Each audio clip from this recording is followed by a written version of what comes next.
Mais pour être conduit par l'Esprit, il faut être rempli du Saint-Esprit. Aujourd'hui, beaucoup de chrétiens, beaucoup veulent voir la puissance de Dieu dans certains domaines de leur vie. Beaucoup veulent voir la puissance de Dieu dans leur vie, dans des situations de leur vie. Beaucoup veulent voir la puissance de Dieu, mais peu se remplissent de la présence de Dieu. Il n'y a pas de puissance sans présence. Il n'y a pas de visitation sans ouverture de la porte. C'est lorsqu'on accepte que quelqu'un arrive chez nous que nous pouvons être visités par cette personne. Beaucoup veulent voir la puissance de Dieu visiter tous les domaines de leur vie et voir des résultats. Mais combien cherchent à ce que leur vie soit remplie du Saint-Esprit, c'est-à-dire leur vie soit déterminée par le Saint-Esprit. Ici, nous voyons que Jésus, après son baptême, était rempli de l'Esprit et il fut conduit au désert. Le désert, ce n'est pas un endroit où quelqu'un qui veut être dans l'abondance, dans la gloire, peut désirer aller. Je reprends. Le désert, ce n'est pas un endroit où quelqu'un qui désire être dans la gloire, dans l'abondance, dans les bonnes choses, voudrait aller.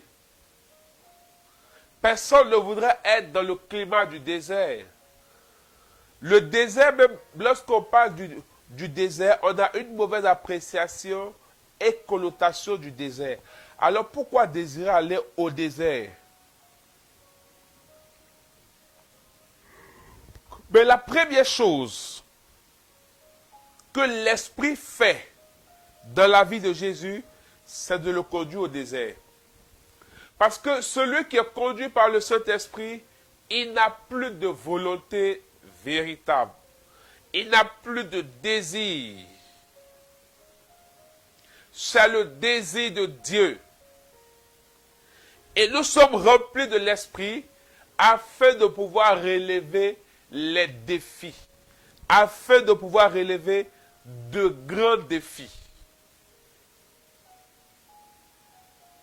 Nous sommes remplis de l'Esprit afin que les challenges, les défis que les saisons de nos vies ou les apports du Seigneur manifestent, nous puissions réellement les dépasser, nous puissions les terrasser et les vaincre afin de marcher dans la gloire de Dieu.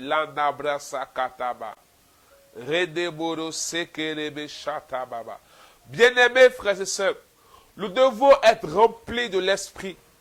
Celui qui est rempli de l'Esprit est au contact de Dieu et est capable de sonder les pensées de Dieu par l'œuvre du Saint-Esprit et il sait ce qu'il faut demander. Paul dit, nous ne savons pas quoi demander. Nous ne savons pas ce qu'il convient, mais l'Esprit gémit en nous, il intercède.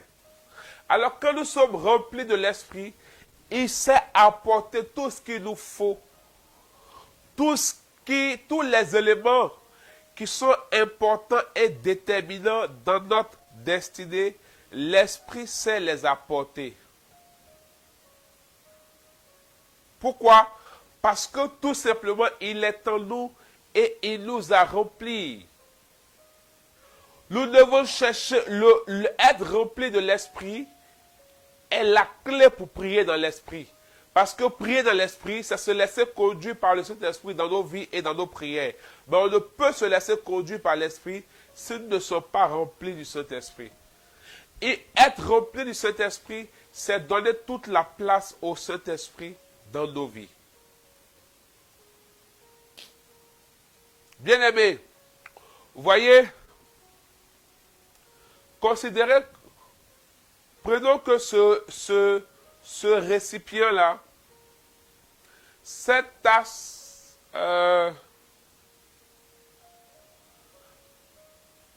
peut contenir 1 litre d'eau. La tasse, c'est nous. La tasse, c'est nous. L'eau, c'est le Saint-Esprit. Et considérons que cette tasse peut contenir que 1 litre d'eau. Et le Saint-Esprit vient, il remplit nos vies à 1 litre. Nous sommes à la saison 2022 ou bien à la saison A. Arrivé un moment, nous sommes remplis. Alors, quand quelque chose est plein, vous voyez, si cette tasse est remplie de lait, beaucoup vont la désirer. Mais sans un contenu, la tasse n'intéresse pas quelqu'un. Elle peut intéresser une personne parce que la personne va s'en servir pour mettre du contenu et l'utiliser. Donc, sans contenu, d'abord, première chose, la tasse n'a pas d'importance. Bien aimé, sans le Saint-Esprit, ta vie n'a pas d'importance et ta prière n'a pas de puissance. Si tu n'es pas rempli du Saint-Esprit, tu ne peux pas être. Quand on parle de vie n'est pas importante, ce n'est pas que les gens ne vont pas te considérer. Ce n'est pas que les gens ne vont pas te saluer. Le problème des gens, c'est leur ego. Parce que c'est lorsque tu es quelque part, les gens t'adulent, les gens t'acclament. Mais souvent, toutes ces personnes peuvent être dans le faux. La question que tu dois te poser, dans le monde spirituel, quelle est ma position? À quel niveau de réel je suis? Est-ce que j'ai du contenant et du contenu? Est-ce que j'ai un poids? Est-ce que je pèse? Vous voyez, il n'y a rien dans la tasse, ça ne pèse pas. Est-ce que je pèse dans le spirituel? Parce que c'est le contenu que tu as dans le spirituel qui va permettre à ce que lorsque tu te lèves, que tu pries, le ciel se dépêche de relâcher sur toi au nom de Jésus-Christ.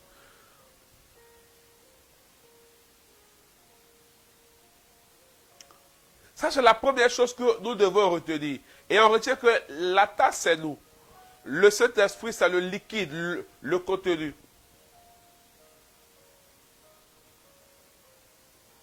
Et aujourd'hui, je vais te dire pourquoi tu dois être rempli du Saint-Esprit. La saison 2022, la tasse est remplie.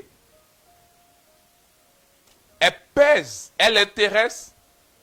Arrivé un moment, je passe à la saison 2023. Ou ça, c'est la saison X, je passe à la saison Y. Quand je passe à la saison Y, c'est le contenu qui est dans la saison qui est ici, dans le 1 litre, que je vais renverser. Vous voyez? Mais,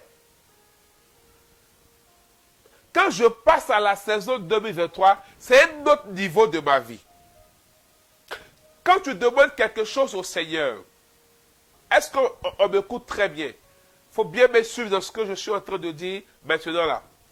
Quand tu demandes quelque chose au Seigneur, par exemple, tu pries pour changer de travail, Dieu opère, tu as un travail. Tu pries pour avoir une promotion, pour être chef, tu es promu, tu es chef. Tu pries pour être marié, tu es marié. Tu pries pour avoir des enfants, tu as des enfants. Tu pries pour avoir une voiture, tu as une voiture. Tu veux faire les affaires, Dieu permet, les affaires augmentent. Mais est-ce que vous savez que quand il y a un exaucement, quand il y a un changement de niveau, quand notre vie est bonifiée, automatiquement, il y a un certain niveau auquel on passe, même spirituellement. Donc, les combats même changent. Les réalités spirituelles changent, même dans la vie courante. Quelqu'un qui est juste un agent de maîtrise, quand il devient responsable, chef de service, tout change, n'est-ce pas? Sa manière de travailler change. Ses tâches changent. Quand quelqu'un n'est pas marié, quand il est marié, ça change, surtout un homme, même une femme. Les dépenses vont changer. Tu n'es plus libre d'aller où tu veux, quand tu veux, comme tu veux.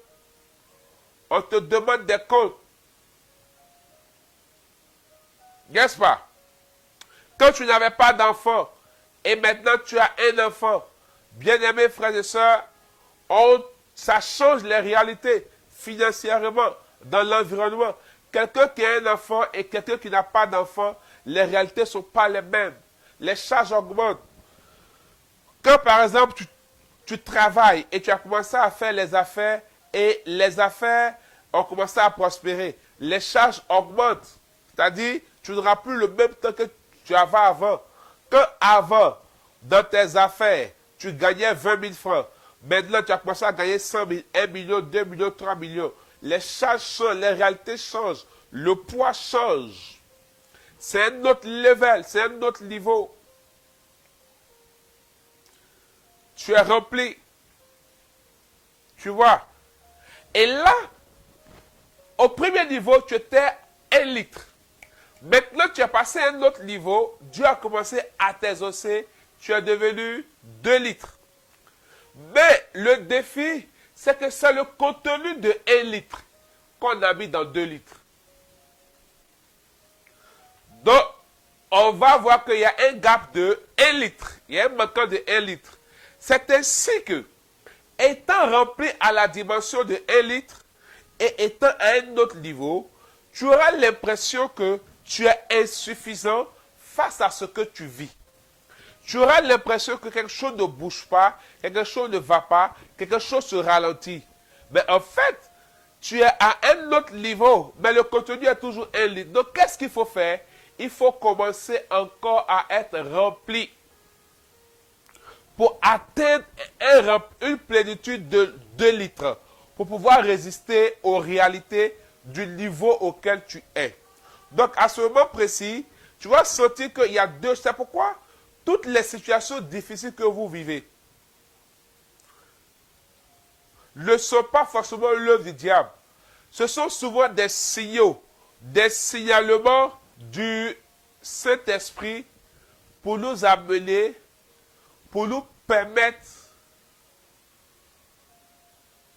de savoir que nous devons aller à un autre stade, ou de savoir que Dieu veut nous remplir, ou Dieu veut nous bénir à un certain niveau, dont nous devons nous lever.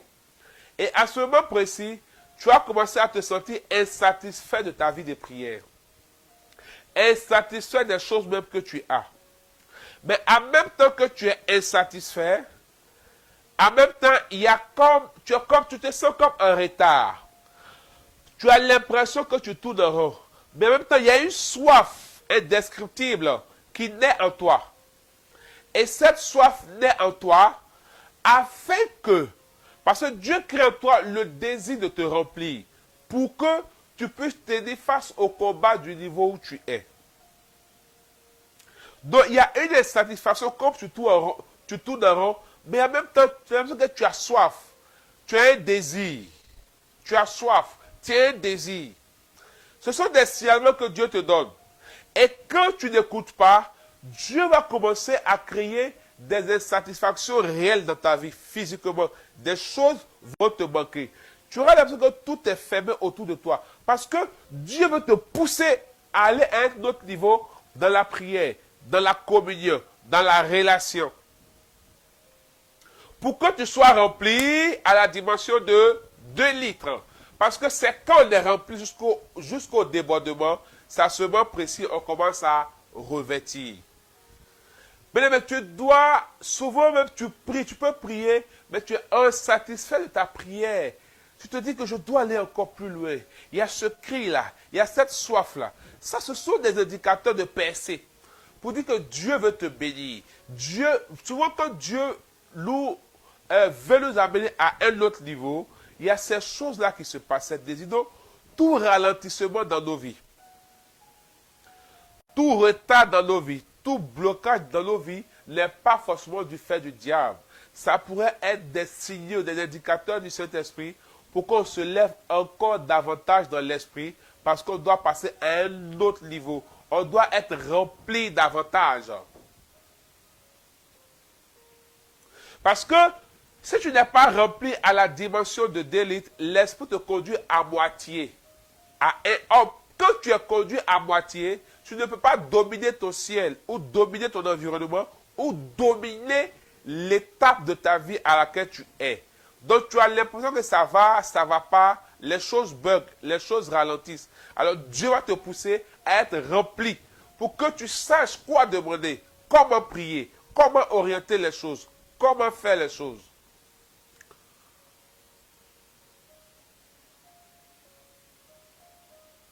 Est-ce qu'on m'a bien compris? J'étais en train de dire pourquoi nous devons être remplis. et pourquoi c'est important d'être rempli. Et si ça t'a réellement béni, ça t'a réellement touché, si tu sens que tu vois l'importance de cet enseignement, tu vas encore inviter d'autres personnes. Vous voyez, c'est très important. Très, très important.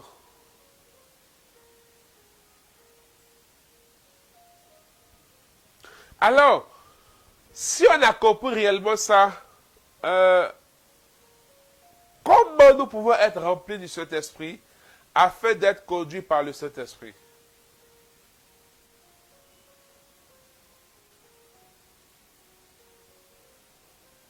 Comment? Jean chapitre 7, verset 37 à 38.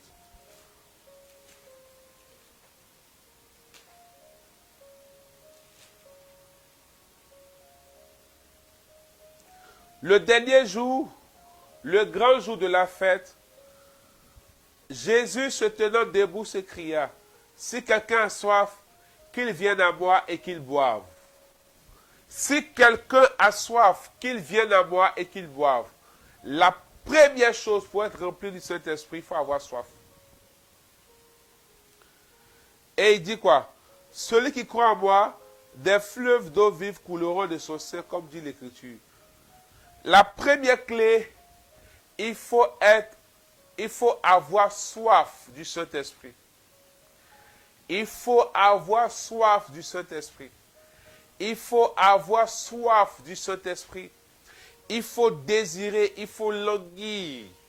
Et la soif va s'exprimer et se manifester par les moyens et la manière que tu auras de chercher le Saint-Esprit, de chercher Jésus, de chercher sa présence.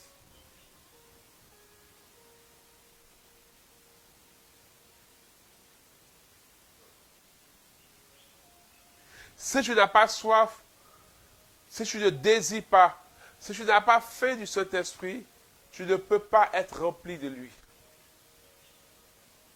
Tu ne peux pas être visité par lui. Et il ne peut pas te conduire s'il ne te remplit pas. Très important. Il faut que tu aies soif. C'est pourquoi j'ai dit tout à l'heure, il y a une soif, il y a une insatisfaction. Quand tu vois que tu as l'impression que tout ce que tu fais pour Dieu ne porte pas, ça ne veut pas dire qu'il faut quitter, mais il faut arrêter. Ça veut dire que Dieu veut que tu arrives à un autre niveau. Dieu veut aller avec toi à un autre niveau, à une autre dimension. Dieu te veut encore plus pour te remplir. Et quand nous sommes remplis du Saint-Esprit, nous commençons à marcher et à vivre selon les principes du royaume et selon les priorités du royaume.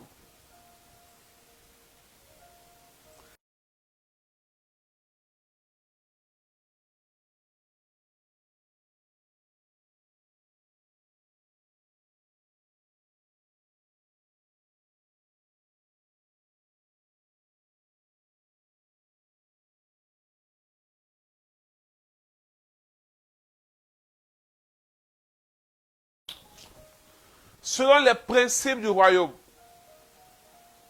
Mais plus, celui qui est rempli du Saint-Esprit, il sera conduit par le Saint-Esprit. Et quand il est conduit, il pourra prier par l'Esprit. Et le premier signe que où cela va être vérifié, c'est prier selon les priorités de Dieu. Il faut prier selon les priorités de Dieu. Quelqu'un me dira, mais comment connaître les priorités de Dieu? La Bible dit, c'est l'Esprit qui sonde les cœurs et les reins. Et c'est l'Esprit de Dieu qui connaît la pensée de Dieu. Donc, si tu es rempli de l'Esprit, l'Esprit va te communiquer à chaque fois la priorité de Dieu dans chaque chose que tu fais. Si nous voulons voir nos prières exaucées, être puissantes, bien-aimés frères et sœurs, il faut qu'on prie selon les priorités de Dieu. En cette saison, toi tu désires quelque chose. Tu veux voir Dieu agir à un certain niveau dans ta vie. Mais quelle est la priorité de Dieu à ce niveau de ta vie?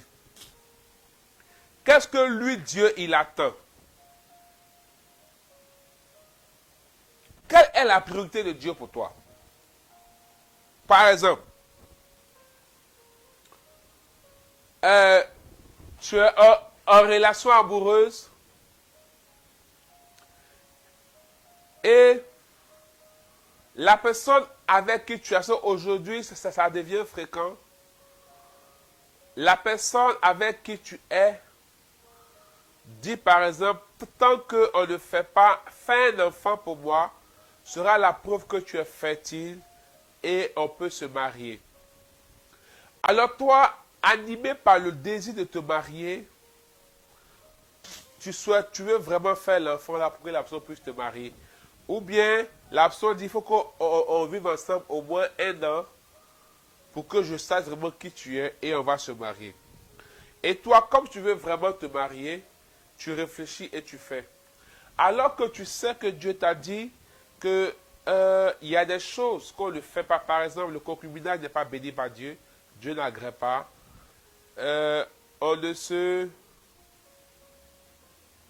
marie pas.